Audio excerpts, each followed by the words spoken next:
Well, I don't know if it's good news. You recall that my last statement, my last tweet, I said that I'll make a decision after my disqualification was announced by APC, that I will make a decision after I have consulted with the leadership and my supporters in Edo State, and also have informed the president. I'm just here today to inform you that I have now decided formally to resign my membership of the All Progressive Congress. Having done that, I will now announce in the next few days my specific line of action and what platform I will be contesting the gubernatorial elections on. What informed this decision to resign your membership of the I'm sure the whole country knows and is aware of what has gone on with me and the party chairman and the party leadership, which culminated in my disqualification as a gubernatorial aspirant. And upon that unfortunate decision by the chairman of the All Progressive Congress, I've decided to go and seek my gubernatorial aspiration on another platform. Yeah, yesterday when we spoke with Comrade Adams of Shomali, he gave the impression that even though you are an incumbent, I decide to join another platform to contest the election, there's no guarantee that you will win. How do you react to that? Time will tell. Let us go to the polls and Nigerians will see. Sorry, just 1 minute. Now, also yesterday, I gathered that they even presented your certificates before the chief of staff, yes, who stood in for the president. Yes. And they suggested that there were some inconsistencies. Can you clear that one up for us? Are there inconsistencies in your certificates? You know, someone who hasn't gone to school, who doesn't have certificates himself, will not even know and understand what inconsistencies in certificates are. So that's the starting point. What is the inconsistency? There is no inconsistency in my certificates. The issue was in 2016 when I contested for the gubernatorial elections. I could not find the originals of my certificates because I hadn't required them for more than 2 decades. So I deposed to an affidavit that I could not find the originals. Subsequently, I found all the original copies of all my certificates, and they are here with me. So I don't understand what is inconsistent about that. Maybe the inconsistency is in the Youth Corps certificate, where he said my surname was missing an I in the end. But if you look at that, it was like a cursive. It was written in a cursive manner. So if that's inconsistency for him, then it's really sad that you have people with that quality as leading Nigeria's ruling party. For him, it was just to look for an excuse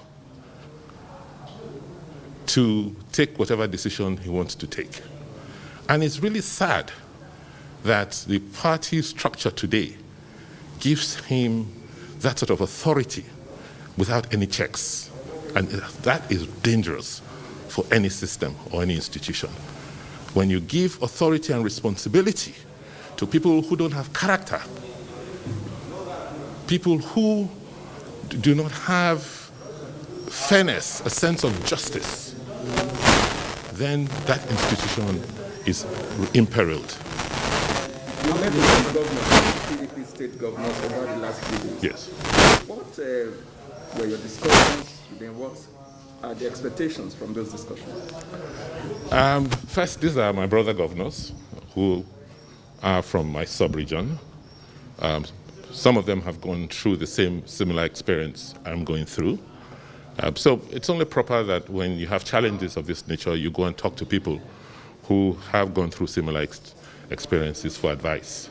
That's principally is what I want to do with them. So what was the reaction of Mr. President after? You will get that from Mr. President. Yesterday, Adams Oshomole described it as a just governor. He said he's assured that you provide a level playing ground for all participants. Who? Adams Oshomole. That Adams Oshomole, will provide? Has he? As Governor Wike says, he should practice what he preaches. He has never done so. He has not provided a level playing ground even in the selection process, in the disqualification process. What is the basis for disqualifying someone like Chris Ogimonyi? You are afraid of people who are educated because you didn't go to school. You are afraid of people who have something to offer because all he knows how to offer is brigandage, crisis. So for us, Nigeria has to move forward beyond the characters, some of the characters who are currently overseeing our political polity. They are scared. They are scared that when people of substance, when people who are proven, when people who have succeeded in other aspects of life come into politics, they will be history. And for me, this fight is not about grabbing political power. It's not about me. It's not about trying to prove a sense of importance. No, it's about, for us 21 years into this republic, democracy must mature. That our democracy is maturing. We now need to begin to show that politics cannot and should not be the preserve of a certain character of people. That people of accomplishment, people of knowledge, people of character must also be accommodated in the political space. You don't have to be a ruffian to be a politician. You don't have to be a brigand to be a politician. You don't have to be a thief to be a politician. So finally, what is the position of people of Edo regarding this matter? And what do you think the chances will be flying on other platforms? I'm sure if you've scanned the environment, you've scanned the media, you've scanned social media, the reaction from people across the world, particularly those at home and in diaspora, has for me been unbelievable. They've said to me, wherever you go, we go. So Nigerians may like to know, why have you decided to come to the State House to make this your decision known? I said that before I make a decision, I have to show respect to my president, who I adore, who for me is an epitome of incorruptibility, an epitome of order, an epitome of lawfulness. This is a man who, for him, that is what Nigeria should be about.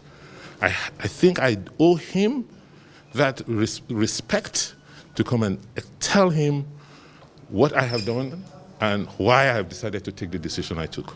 Thank you very much. Thank you. Your Excellency, can you comment on this? Yes. It has been going on.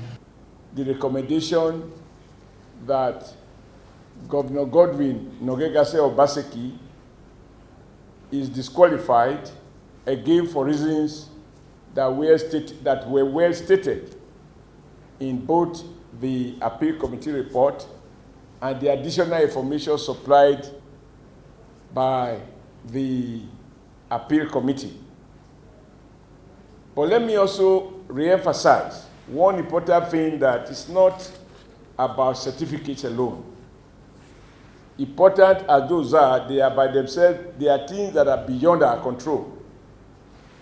The committee reminds us that they had a petition which draws their attention to the fact that in Edo State, contrary to the provisions of our constitution, the governor had managed the state and disenabled the legislative wing of the State House of Assembly by inaugurating the House with 9 members out of a House of 24.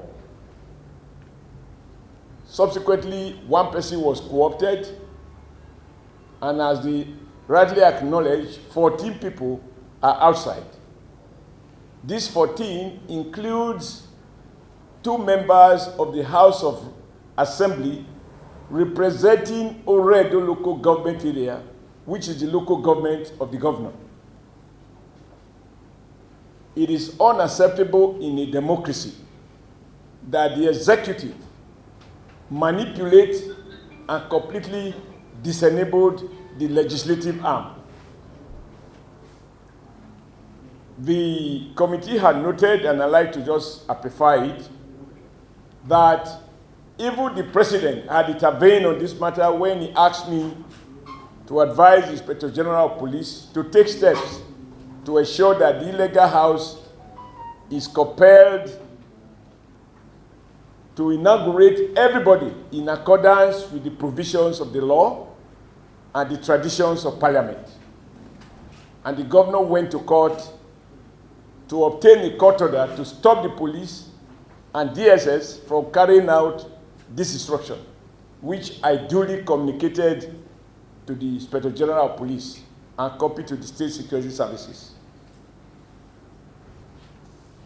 The Senate President also intervened on this matter. They confessed to the fact that they inaugurated the House without circulating the proclamation letter to all the members-elect. And yet they went ahead to inaugurate a House with 9 persons and left out 15 persons. And these 9 persons purported to have elected Speaker and other officers of the House.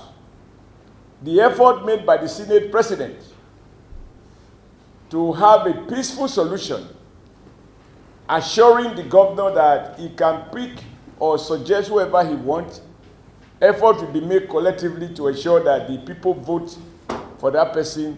In spite of those overtures, the governor remained adamant. He did not stop there. He went ahead to go to court and obtain a court order restraining the Senate President. And later a court order restraining the entire Senate. He also obtained a court order to restrain the House of Representatives. The NWC subsequently set up a committee of governors that was chaired by Governor Danduje. The governor also went to court and obtained a court order to restrain Governor Danduje and other 3 governors who were duly appointed by the NWC to do reconciliation. This document will be made available to you by the organizing secretary if you want to cite them. These are court orders, including a court order to deny governors the right to carry out reconciliation between the governor and those who have issues with him in Edo State. And as we speak, the governor has proceeded. He has since declared the seat, or asked the speaker, of which he had picked, to declare the seat of 14 APC members vacant, and invited INEC to conduct fresh election. This, in the views of the committee, and on reflection by NWC, we accept in total that this is the height of abuse of power. Our democracy is founded on a tripod of executive, legislature, and the judiciary. When a governor decides to muscle the legislature, then democracy is dead. Because even under dictatorship, you will always have a governor, whether military or civilian. You will always have a judiciary. What is usually missing is elected parliament. So it is inconceivable that in a democracy, particularly in a party that prides itself, as we do, as all progressive Congress, a progressive party, that Edo State is being run by the executive without the benefit of a properly constituted parliament. This we viewed seriously, and therefore, in addition to the other iniquities and contradictions that border some forged documents and inconsistencies that were amplified. NWC accept the recommendation that Governor Nogegase Obaseki will be ineligible to participate in the forthcoming primaries in Edo State.